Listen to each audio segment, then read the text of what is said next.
Shalom saudara-saudara yang terkasih, salam jumpa pada hari ini. Semoga Anda semua sehat adanya dan mereka yang sakit segera dipulihkan. Hari ini bersama seluruh gereja kita memperingati peringatan wajib Santo Pius ke-10, seorang paus dan pengangku iman. Mari kita mengawali dengan berdoa. Dalam nama Bapa dan Putra dan Roh Kudus. Amin. Bapa yang Maha Baik, kami bersyukur kepadamu untuk rahmat yang tercurah untuk kami sampai saat ini. Bukalah hati dan pikiran kami, semoga sabdamu hari ini menginspirasi hidup kami. Demi Kristus Tuhan dan pengantara kami. Amin. Sabda Tuhan yang akan menjadi permuluan kita dari Injil Matius, bab 23 ayat 1 sampai 12. Sekali peristiwa, berkatalah Yesus kepada orang banyak dan murid-muridnya, ahli-ahli Taurat dan orang-orang Farisi telah menduduki kursi Musa. Sebab itu, turutilah dan lakukanlah segala sesuatu yang mereka ajarkan kepadamu. Tetapi janganlah kamu menuruti perbuatan mereka, karena mereka mengajarkan tetapi tidak melakukannya. Mereka mengikat beban-beban berat, lalu meletakkannya ke atas bahu orang, tetapi mereka sendiri tidak menyentuhnya. Semua pekerjaan yang mereka lakukan hanya dimaksudkan supaya dilihat orang. Mereka memakai tali sembayang yang lebar dan jubah yang panjang. Mereka suka duduk di tempat terhormat dalam perjamuan dan di tempat terdepan di rumah ibadat. Mereka suka menerima penghormatan di pasar dan suka dipanggil rabi. Tetapi kalian, janganlah kalian suka disebut rabi, karena hanya satulah rabimu, dan kalian semua adalah saudara. Dan janganlah kalian menyebut siapapun bapa di bumi ini, karena hanya satu Bapamu, yaitu Dia yang di surga. Janganlah pula kalian disebut pemimpin, karena hanya satu pemimpinmu, yaitu Kristus. Siapapun yang terbesar di antaramu, hendaklah ia menjadi pelayanmu. Barang siapa meninggikan diri, akan direndahkan, dan barang siapa merendahkan diri, akan ditinggikan. Demikianlah Injil Tuhan.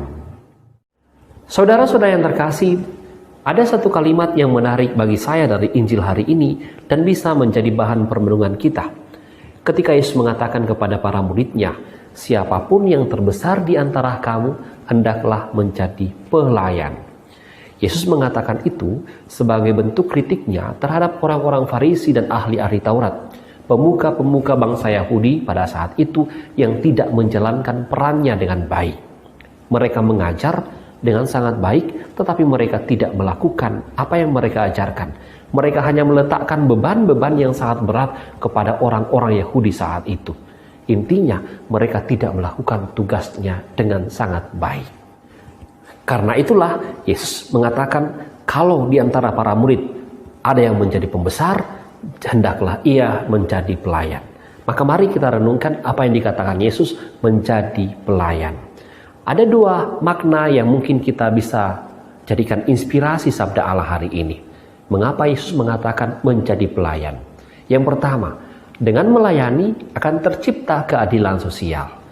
Salah satu kritik Yesus dalam zaman itu bahwa terjadi ketimpangan sosial di zaman Yesus.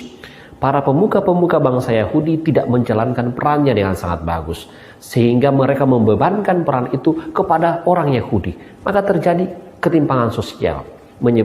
Salah satu penyebabnya adalah karena para pemuka itu tidak mampu melayani dengan baik, tidak mampu menjalankan perannya dengan baik. Yesus mengatakan menjadi pelayan, orang akan menjalankan peranannya masing-masing sesuai dengan kapasitasnya dan dengan sendirinya menciptakan keadilan sosial. Itu yang pertama.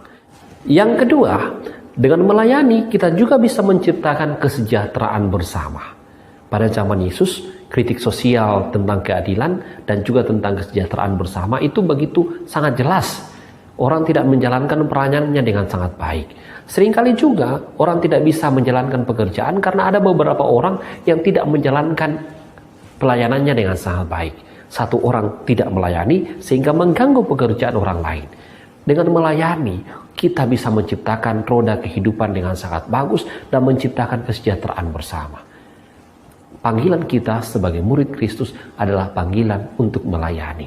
Kita melayani sesuai dengan peran kita masing-masing, sesuai dengan tempat pekerjaan kita masing-masing, sesuai dengan kedudukan kita masing-masing di tengah masyarakat, di tengah keluarga.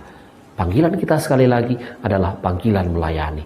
Semoga sabda Tuhan hari ini mengajak kita semua untuk semakin termotivasi melayani dalam kehidupan kita sesuai dengan peran dan posisi kita masing-masing. Tuhan Yesus memberkati. Mari kita tutup dengan doa. Bapa yang Maha Baik, terima kasih karena sabdamu hari ini mengajar kami untuk mau melayani, menciptakan keadilan sosial dan juga menciptakan kesejahteraan bersama karena pelayanan kami. Bantulah kami ya Tuhan, semoga kami pun senantiasa mau melayani sesama kami. Demi Kristus Tuhan dan Juru Selamat kami. Amin. Tuhan bersamamu dan bersama rohmu. Semoga saudara sekalian diberkati oleh Allah yang Maha Kuasa, Bapa, Putra, dan Roh Kudus. Amin. Terima kasih saudara-saudariku yang telah mendengarkan renungan dan sabda Allah hari ini. Saya, Pastor Marcel Lorotandung, mengucapkan berlimpah terima kasih kepada Pastor Anton Mikael. Semoga Pastor bersama dengan rekan-rekan imam, para frater dan segenap penghuni Seminarium Angin Mamiri senantiasa diberkati Tuhan dalam setiap aktivitas dan pelayanannya. Amin.